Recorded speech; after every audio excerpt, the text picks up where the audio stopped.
మరొక నూతన దినాన్ని మనకు అనుగ్రహించిన మహోన్నతులైన దేవునికి స్తుతి ఘనత ప్రభావములు చెల్లునుగాక. ప్రతి దినము మనకు ఎదురవుతున్న ప్రతి సవాళ్లను దైవజ్ఞానంతో ఎదుర్కొంటూ ముందుకు వెళ్ళాలి అంటే ఖచ్చితంగా మనకు దేవుని కృపావార్త కావాలి. దేవుడు అనుగ్రహించిన అనేక కృపావార్తలు కలిగిన ఈ పరిశుద్ధ గ్రంథంలో నుండి ప్రభు నేడు మనకిచ్చిన వాగ్దానాన్ని ధ్యానం చేసుకుందాం. నేటి వాగ్దానము 1 సమూయేలు గ్రంథము 25:6 వచనం చదువుతున్నాం. ఆ భాగ్యవంతునితో నీకును నీ ఇంటికి నీకు కలిగిన అంతటికి నీ క్షేమము కలుగునుగాక. అనండి ఒకసారి. నీకును నీ ఇంటికి నీ కలిగిన అంతటికి చేయి తిప్పండి. కలిగిన అంతటికి మీకును మీ ఇంటికి మీకు కలిగిన అంతటికి క్షేమము కలుగునుగాక. ఆమేన్. ఏది ఇది వాగ్దానంగా నాకు కూడా కావాలి ప్రభు అని వారు చేయొద్దండి. ఈ మాట ప్రతి ఒక్కరికి అవసరమైనటువంటి మాట కనుక ప్రభునామంలో ఈ వాగ్దానం, ఈ యొక్క మాట పలకబడిన మాట ఒక వాగ్దానంగా ప్రభు మీ పట్ల నెరవేర్చునుగాక. అయితే లేఖనంలో భాగ్యవంతుడవు, ఎప్పుడు నువ్వు భాగ్యవంతుడు అవుతావు? ఆయన పాద సన్నిధిలో వాక్యం వింటున్నప్పుడు భాగ్యవంతులుగా మార్చబడతాం. పిల్లలు, పెద్దలు, చిన్నలు అందరికీ దేవుడు ఒక వయసు అంటూ ఇచ్చాడు, ఆరోగ్యం ఇచ్చాడు, దేహంలో ఆత్మను పెట్టాడు, మన సమయాన్ని కూడా ఆయన ఇచ్చాడు. గొప్పవానికి 24 గంటలే, బీదవానికి కూడా గట్టి చెప్పాలి 24 గంటలే, దరిద్రునికి కూడా 24 గంటలే, అన్ని ఉన్నవానికి 24 గంటలే, లేనివానికి 24 గంటలే, ప్రతి ఒక్కరికి ప్రపంచంలో 24 గంటలే. అయితే సమయాన్ని ఎక్కడ గడుపుతున్నాం అనేది లెక్కలోకి వస్తుంది. కొందరు వృధాగా గడుపుతుండగా కొందరు దేవుని సన్నిధిలో గడుపుతున్నారు. ఎక్కడ సంతోషం ఉంటుంది అంటే 16వ కీర్తన 11వ వచనంలో దావీదు మహారాజు అంటాడు, రాజు ఒక దేశాన్ని వెళ్తున్న రాజు, అన్ని అనుభవించడానికి అవకాశం ఉన్న రాజు అంటాడు, నీ సన్నిధిలోనే సంపూర్ణ సంతోషం కలదు. There is a great joy, fullness of joy in your presence. ఇప్పుడు ఆయన సన్నిధిని నేను తీసుకోవాలి, ఆయన సన్నిధిని మీరు తీసుకువెళ్ళాలి. అపవాది రకరకాలుగా మోసగిస్తాడు. వాడు ఎక్కడికి వెళ్ళొద్దంటే అంటే దేవుని సన్నిధికి. ఎందుకంటే నువ్వు అక్కడికి వెళ్తే భాగ్యవంతునిగా చేస్తాడు ఆయన. నువ్వు భాగ్యవంతురాలుగా మారబోతున్నావు. ఈ లోకం క్లబ్ నిన్ను భాగ్యవంతునిగా చేయదు, పబ్బులు నిన్ను భాగ్యవంతులుగా చేయవు, సినిమా థియేటర్లు నిన్ను భాగ్యవంతులుగా చేయవు. లోకంలో నరులు కలుగు చేసినవి ఏవి కూడా నీ దగ్గర కొంత ఖర్చు పెట్టిస్తాయి, నిన్ను తందనాలు ఆడిస్తాయి, నీ మతి తప్పేలా చేసి చేయరాని పనులు చేసేలాగా ప్రోత్సహిస్తాయి. కానీ నీ బ్రతుకులో పాపాన్ని తొలగించి ఎన్నాళ్ళ నుండో నీ జీవితంలో శాపాలు కొట్టివేసి నిన్ను భాగ్యవంతులుగా నిలబెట్టగలిగిన ఒకే ఒకని సన్నిధి, అది దేవుని సన్నిధి మాత్రమే. మనం చిన్న పాట పాడుకుందాం. పాడదామా? గరుడా నీ దివ్య సన్నిధి నన్ను ఆదుకొని నా పెన్నిధి. గరుడా నీ దివ్య సన్నిధి నన్ను ఆదుకొని నా పెన్నిధి. నీవే కావాలయ్యా, నాకు రావాలయ్యా, నీవే కావాలయ్యా, నాకు రావాలయ్యా, యేసు నీవే కావాలయ్యా, నాతో కూడా రావాలయ్యా, యేసు నీవే కావాలయ్యా, నాతో కూడా రావాలయ్యా. గట్టిగా చప్పట్లు కొట్టి దేవునికి స్తోత్రం చెల్లిద్దాం. Praise the Lord. నీవు మెత్తని హృదయం అనే బైబిల్ చెప్పిన మాట ప్రకారంగా నువ్వు ప్రార్థనలో ఉంటే వెంటనే ఇక్కడ పలికే ప్రతి ఆశీర్వాదము అది నీ సొంతం కాబోతుంది. ఎలా చెప్పగలరు? రాతి హృదయము మెత్తని హృదయం అని బైబిల్ చెప్తుందా? అవును. ఈ నూతన సంవత్సరంలో ఒక మెత్తని హృదయంతో దేవుడిచ్చే ప్రతి ఆశీర్వాదాన్ని నేను రిసీవ్ చేసుకోవాలి. ఆయన సన్నిధిలో భాగ్యవంతునిగా భాగ్యవంతురాలుగా మారాలి. నాకును నా ఇంటికి నాకు కలిగిన సమస్తమునకును క్షేమం కలగాలనుకున్న వారు దేవునికి స్తోత్రం చెప్తారు. యెహెజ్కేలు గ్రంథం 36:26 వచనం. నూతన హృదయం మీకు ఇచ్చేదని. ఇక్కడ నూతన సంవత్సరం మీకు ఇస్తానంటలేదు కానీ నూతన హృదయం మీకు ఇస్తా అంటున్నాడు. నూతన స్వభావం మీకు కలుగజేసేదను. అంత నూతనమే అంటున్నాడు. నూతన హృదయము నూతన స్వభావం మీకు ఇచ్చేదను, మీకు కలుగు చేసేదను. రాతి గుండె మీలో నుండి తీసివేసి. ఇది కావాలి పాయింట్. ఇదే మనల్ని అభాగ్యులుగా చేసేస్తుంది. భాగ్యవంతులుగా కాకుండా అభాగ్యులైపోతున్నాం. రాతి గుండె మీలో ఉండకుండా మాంసపు గుండెను మీకు ఇచ్చేదను. మాంసపు గుండెను మీకు ఇచ్చేదను. రాతి గుండెను మీలో నుండి తీసివేసి. రాతి హృదయం ఒక రాయితో హార్ట్ బొమ్మలాగా తయారు చేసిన రాయి, స్పాంజ్ని కట్ చేసి మెత్తని మరి మాంసం వల్ల మెత్తనిగా ఉన్నటువంటి ఒక స్పాంజ్ని తయారు చేద్దాం, రెండింటిని మంచి నీటిలో పడేద్దాం, బయటికి తీద్దాం. దేనిలో నీళ్లు ఉంటాయి, దేనిలో నీళ్లు ఉండవు. రాతి హృదయంలోనా, మెత్తని హృదయంలోనా? స్పాంజ్ నిండా ఏం కారుతుంటాయి? నీరలా కారుతూ ఉంటుంది. రాతి హృదయంలో ఏమీ కారదు. దాని కిందేసి పడే సుత్తి పెట్టి బాత్తే పొడే ఉంటుంది కానీ తడి ఉండదు.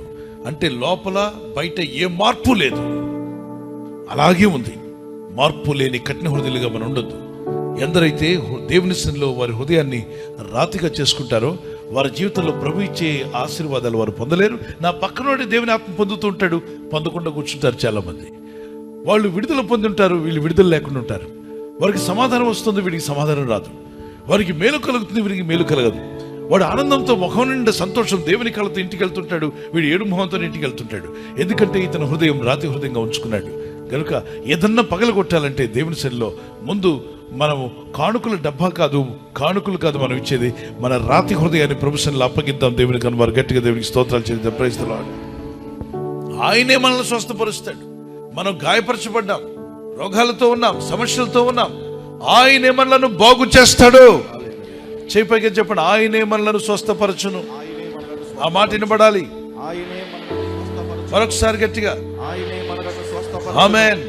ఒకవేళ నువ్వు కొట్టబడ్డావేమో, ఇబ్బందులు పాలయ్యేవేమో, కొన్ని పరిస్థితులను తారుమారుగా చేసి ఉండొచ్చు. ఆర్థికంగా, ఆత్మీయంగా, శరీరపరంగా, కుటుంబ పరంగా అనేక రకాలుగా కొట్టబడిన వాళ్ళరా, మీరు ఇంకెక్కడికి వెళ్ళినా ఇంకా అధికమైన ఇబ్బందులే తప్ప దేవా నీ యొద్దకు వచ్చుచున్నా అన్నప్పుడు ఆయన నిన్ను బాగు చేస్తాడట. నేను బాగున్నానని నువ్వు చెప్పినా నువ్వు బాగలేవు, నీ పరిస్థితులు బాగలేవు, నీ ఇంటి పరిస్థితులు బాగలేవు, నీ వ్యక్తిగత జీవితంలో అనేక విషయాలు బాగలేవు. కానీ నిన్ను బాగు చేయగలిగిన వాడు, పైనున్నవాడు, ఆయన యొద్దకు వెళ్దాం రమ్మంటున్నాడు. హోషేయ ప్రవక్త తన ప్రజలతో చెప్తున్నాడు, ఆయన యొద్దకు వెళ్తే మనం స్వస్థ పొందుకుంటాం. మనం కొట్టబడ్డాం కానీ పరిగెడదాం, ఆయన యొద్దకు వెళ్దాం, ఆయన మనల్ని బాగు చేస్తాడు. ఆమేన్. నా జీవితాన్ని స్థిరపరచు ప్రభా, ఆత్మీయంగా స్థిరపరచు, ఆర్థికంగా స్థిరపరచు, కుటుంబ పరంగా స్థిరపరచు, పిల్లలను స్థిరపరచు, యవన జీవితాలను స్థిరపరచు. జీవితాల్లో ప్రతి ఒక్కరు, కుటుంబంలో ఉన్న ప్రతి ఒక్కరు కూడా యేసుక్రీస్తు నామములో దేవుళ్ళు స్థిరపరచబడుదురు గాక. ఆ స్థిరత కూడా చాలా అవసరమే. అన్స్టేబుల్ అనేది మంచిది కాదు. ఎప్పుడు స్థిరం లేదు నా కుమారుల్లో, నా కుమార్తెలో స్థిరం లేని ఏడుస్తున్న తల్లిదండ్రులు ఎంతో మంది ఉన్నారు. ఎన్నున్నా స్థిరం లేని జీవితాలు జీవిస్తున్న వారు ఎంతో మంది ఉన్నారు. ధన సంపద ఎంతో ఉంది కానీ స్థిరం లేదు జీవితంలో. స్థిరత కూడా దేవుడి దయ వల్లే మనం పొందాలి. కాబట్టి అడుగుదాం, ప్రార్థన చేద్దాం, మొరపెట్టుకుందాం.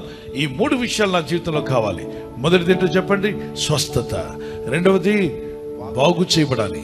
మూడవది స్థిరపరచబడాలి. ఎందరూ కోరుచున్నారు స్వస్థత, బాగు చేయబడ్డం, స్థిరపరచబడ్డం. గట్టిగా దేవునికి స్తోత్రం చెప్పండి.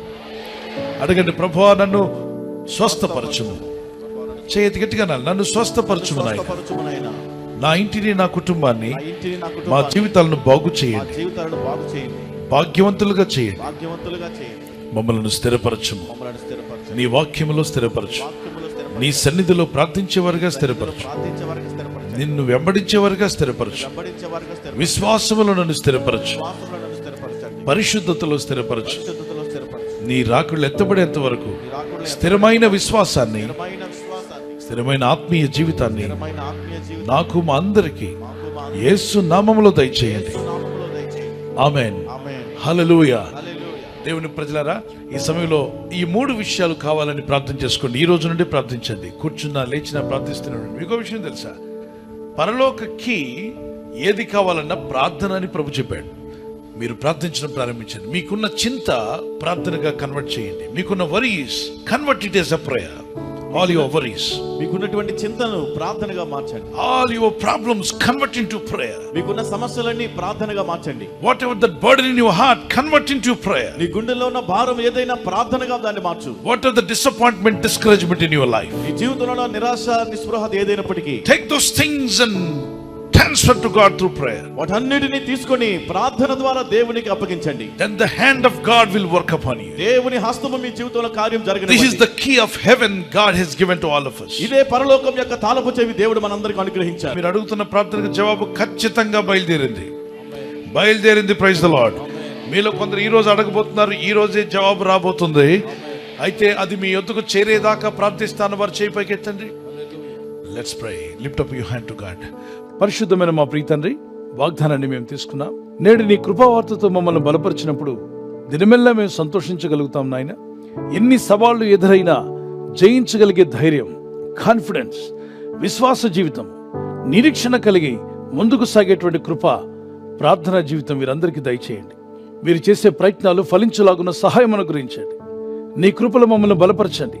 దేవుని వాక్యానికి విధేయులమై ఈ జీవన యాత్రలో ఎవరు మమ్మల్ని నిందించినా, హింసించినా, బాధించినా వారందరినీ క్షమించే గొప్ప హృదయం మా అందరికీ దయచేయండి. మా చుట్టూ ఉన్న వారిని క్షమించే మనసు మాకు దయచేయండి. ఈరోజు ప్రార్థించి ప్రయత్నించబోతున్న శంకుస్థాపన అయిన, గృహప్రవేశమైన, ఒక బిజినెస్ ప్రారంభిస్తున్నా, ఉద్యోగ ప్రారంభానికి వెళ్తున్నా, ఒక మంచి కార్యక్రమాన్ని ప్రారంభిస్తుండగా, నేను వారి బిడ్డల వివాహం కొరకు ప్రయత్నాలు చేస్తుండగా వారు చేస్తున్న ప్రయత్నాలు ఫలించలాగున మీ దూతలకు ఆజ్ఞాపించండి. ఎవరైనా హాస్పిటల్లో ఉన్నా, ఐసీయూలో ఉన్నా, ప్రభు ఎవరైతే సీరియస్ కండిషన్ లో ఉండి బాధపడుతున్నారో వారికి యేసు నామములో స్వస్థతను అనుగ్రహించండి. ఒక బలహీనత వల్ల కృంగిపోయిన వారిని లేవనెత్తండి. మీ గాయపడిన హస్తమును చాపి వారికి ఉన్న సకల రోగాల నుండి విడుదల ఇచ్చేయి. వారిని లేపి నడిపించడాన్ని సాక్షులుగా నిలబెట్టుకోండి. ఈ ఉదయకాలం ప్రతి రోగి యేసు నామములో స్వస్థత నొందునుగాక. తండ్రి, ఈ దినం ఎవరైతే ప్రయాణమై వెళ్ళబోతున్నారో, అది రైలు మార్గమైనా, ఆకాశ మార్గమైనా, బస్సుల్లో, వాహనాల్లో ఎక్కడ ప్రయాణం చేస్తున్నా, రోడ్డు మార్గంలో ఏ వాహనంలో వారు ప్రయాణం చేస్తున్నా, ఈ ప్రజలకు కాపాడే దూతలను పంపండి. ఉదయం బయలుదేరి సాయంకాలం ఇంటికి వచ్చేంత వరకు నీ కాపుదల, కాపాడే దూతల యొక్క సహాయము నీ ప్రజలకు దయచేయమని అడుగుచున్నాను. మీ కృపలో మేము వర్ధిల్లి మీరిచ్చే ఆశీర్వాదాలకు పాత్రులుగా నిలబెట్టి మేము వెలుగుచూ ఇతరులను వెలిగించేవారుగా, మేము దీవించబడుతూ ఇతరులను దీవించేవారుగా మమ్మల్ని వాడుకోమని యేసుక్రీస్తు పరిశుద్ధ నామములో అడుగుచున్నాం మా పరలోకపు తండ్రి. ఆమేన్, ఆమేన్. బర్త్డే జరుపుకునే వారికి happy birthday to you, many more returns of the day. God bless you. మీకు దేవుడిచ్చినటువంటి వాగ్దానము ఇర్మియా 1:8 నిన్ను విడిపించుటకు నేను నీకు తోడై ఉన్నాను. As you enter into new year, నూతన సంవత్సరంలో ప్రవేశిస్తుండగా దేవునితో నడిచే జీవితం, ప్రార్థించే జీవితాన్ని ప్రభు యేసు నామములో మీకు దయచేయును గాక. God bless you with long life. మరి యానివర్సరీ జరుపుకునే వారికి happy wedding anniversary, many more returns of the day. God bless you. ప్రభు మిమ్మల్ని దీవించి బలపరిచి ఆయన రాకడ కొరకు మిమ్మల్ని సిద్ధపరచాలని ప్రార్థిస్తున్నాం. మరి భార్య భర్తకు లోబడాలి, భర్త భార్యను ప్రేమించాలన్న లేఖనాలు చాలా అద్భుతమైన విషయాలు దేవుడు చెప్పాడు. అలా జీవిస్తే మీ కుటుంబాలు కలిసి ఉంటాయి, ఆనందంగా మీరు జీవిస్తారు. సో మీకు దేవుడిచ్చిన వాగ్దానము, మీ ఫలము నిలిచిండుటకును నేను మిమ్మల్ని ఏర్పరచుకుని నియమించితనే. మీరు ఫలించి అభివృద్ధి పొందే రోజు వచ్చునుగాక. ఒకవేళ గర్భఫలం లేకుండా ఉంటే యేసుక్రీస్తు నామములో మీకు ఫలము దేవుడు దయచేయునుగాక. పిల్లలు కలిగి ఉంటే మీరు, మీ పిల్లలు కూడా వర్ధిల్లుదురుగాక. ఈ ఛానల్ మీరు సబ్స్క్రైబ్ చేసుకోవడం వలన 2 పనులు జరుగుతున్నాయి. ఒకటి, సువార్త జరుగుతున్నది, ఆత్మలు రక్షించబడుతున్నాయి. రెండవది, పేదలకు, అనాథలకు ఈ ఛానల్ ద్వారా సహకారం అందించడం జరుగుతుంది. మనం సబ్స్క్రైబ్ చేసుకోవడం వలన అందరికీ సహాయం చేసిన వారమవుతున్నాం. ఖచ్చితంగా ఈ యూట్యూబ్ ఛానల్ ను సబ్స్క్రైబ్ చేసుకొని బెల్ బటన్ ను క్లిక్ చేయండి. మీకు వెంటనే మెసేజెస్ పంపబడతాయి.